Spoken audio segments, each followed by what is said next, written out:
ശലോമരെ, എന്തുകൊണ്ടാണ് നിങ്ങളുടെ കോളേജിൽ ഈ അവസ്ഥയുണ്ടാകുന്നത്? എന്തുകൊണ്ടാണ് ഇത്രയധികം അതിക്രമങ്ങളും അധിക്ഷേപങ്ങളും ഓരോ വിദ്യാർത്ഥിക്ക് നേരെയും ഉണ്ടായിട്ടും അതിനൊരു പരിഹാരം കാണാൻ കഴിയാതെ പോകുന്നത്? എന്തായിരുന്നു ആ സാഹചര്യം? നിങ്ങളെയൊക്കെ ഇങ്ങനെ ഭീഷണിപ്പെടുത്തി നിർത്താൻ കഴിഞ്ഞത് എങ്ങനെയാണ്?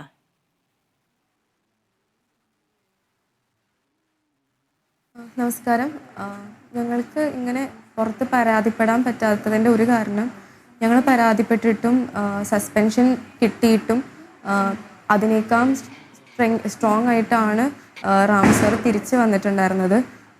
സാറിന് നമ്മളെന്തിനാണ് പരാതി കൊടുത്തത്, പരാതി കൊടുക്കുന്നവരെ ടാർഗറ്റ് ചെയ്യുക, അവരോട് എന്തിനാ പരാതി കൊടുത്തതെന്ന് പറയാം, പരാതി കൊടുത്തതിൽ യാതൊരു റിഗ്രറ്റും ഇല്ലാതെ സംസാരിക്കുക, അതിനെ ജസ്റ്റിഫൈ ചെയ്യുക, ഇങ്ങനെ കുറേ കാര്യങ്ങൾ ഉണ്ടായിട്ടുണ്ട്.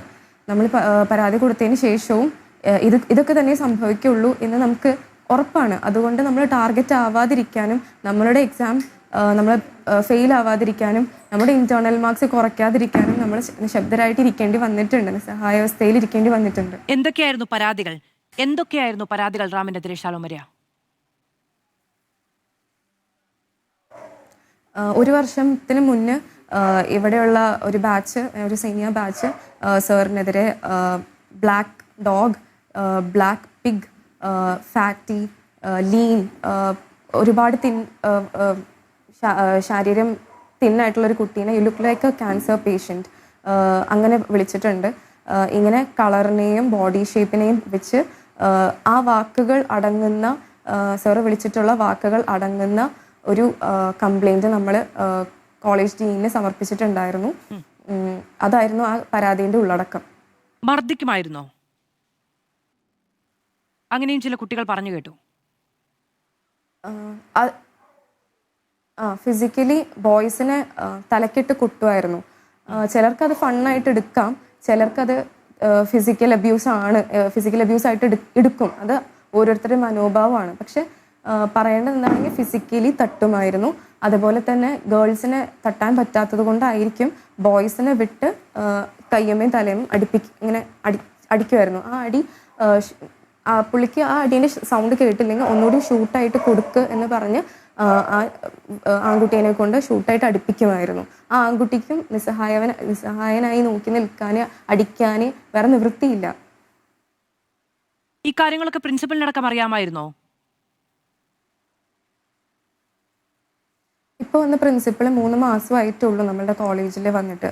സർ വന്നതിന് ശേഷം ഇതുവരെ റാം സാറിനെതിരെ ഒരു കംപ്ലൈൻറ്റും പോയിട്ടില്ല. 1 ഇയർ മുന്നാണ് ഈ കംപ്ലൈന്റ് പോയിട്ടുണ്ടായിരുന്നത്. മാനേജ്മെന്റിന് സ്വാഭാവികമായിട്ടും അറിയാമായിരിക്കുമല്ലോ. മാനേജ്മെന്റിന് അത്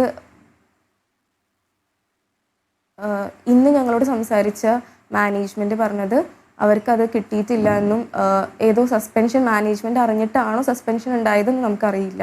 ഇതിനു മുൻപുണ്ടായിരുന്ന പ്രിൻസിപ്പലിന്റെ പേരെന്താണ്?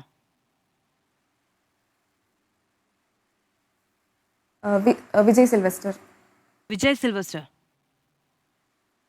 അദ്ദേഹത്തിന് മുന്നിലാണ് ഈ പരാതികൾ കിട്ടിയിരുന്നത് അല്ലേ? Doctor Vijay Sylvester.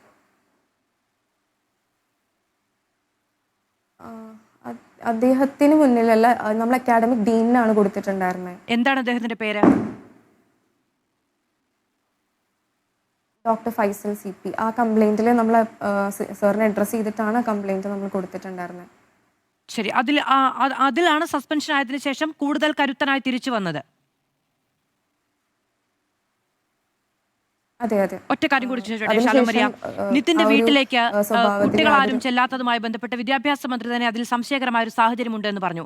എന്തുകൊണ്ടാണ് അങ്ങനെ ആരും പോകാത്തൊരു സാഹചര്യം ഉണ്ടായത്? നിങ്ങൾക്ക് ആർക്കും, നിങ്ങളുടെ കൂടെയുള്ള ഒരു കൂട്ടുകാരനാണല്ലോ, മരിച്ചുപോയല്ലോ, അവിടേക്കൊന്ന് പോകണം എന്ന് തോന്നാത്തത്ര ഭീതി എങ്ങനെയാണ് ഉണ്ടാവുന്നത്?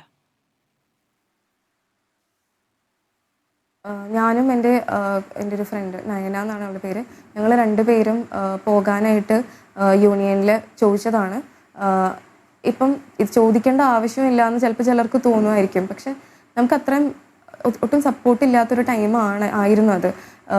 ഒരുപാട് അലിഗേഷൻസ്, ഒരുപാട് ഡൗട്ടുകളുള്ള ഒരു ടൈമായിരുന്നു. എന്നാൽ പോലും നമ്മൾക്ക് പോകാം, എന്ത് തന്നെ അലിഗേഷൻസ് ഉണ്ടെങ്കിലും നമുക്ക് പോകാം എന്ന് പറഞ്ഞ് നമ്മളവിടെ ചോദിച്ചു മണിക്കൂറുകളോളം നമ്മളവിടെ കാത്തിരുന്നു. പക്ഷെ നമുക്കറിയാൻ സാധിച്ചത് മാനേജ്മെൻറ്റിൻ്റെ സൈഡിൽ നിന്ന് അങ്ങനെ ഒരു സപ്പോർട്ടില്ല.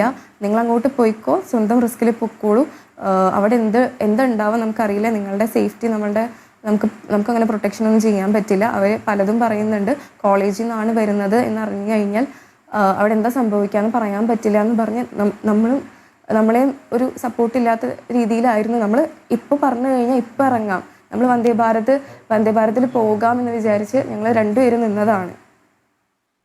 ശരി ഷലോം മരിയ, ഞാനും ഇന്ന് രാവിലെ വിദ്യാർത്ഥി പ്രതിനിധികൾ മാധ്യമങ്ങളോട് സംസാരിച്ചപ്പോൾ കോളേജിൽ നിന്ന് അനുമതി തേടി എന്ന മറുപടി അവരുടെ ഭാഗത്തുനിന്നുണ്ടായിരുന്നു. ഞാനും ആ സമയത്ത് വിചാരിച്ചിരുന്നു എന്തിനാണ് അനുമതി ചോദിക്കുന്നത് എന്നുള്ളത്. ശരിയാണ്, ഈ പ്രായത്തിലുള്ള കുഞ്ഞുങ്ങളാണ്, 10-22 വയസ്സ് മാത്രമേ ഉള്ളൂ. സ്വന്തമായ ഒരു തീരുമാനമെടുക്കാൻ കോളേജിൽ ചോദിക്കുമ്പോഴാണ് ഈ തരത്തിലുള്ള സമ്മർദ്ദം അവരുടെ ഭാഗത്തുനിന്നുണ്ടായത്. വളരെയധികം നന്ദി ഷലോം മരിയ ഞങ്ങളോടൊപ്പം പങ്കെടുത്തു.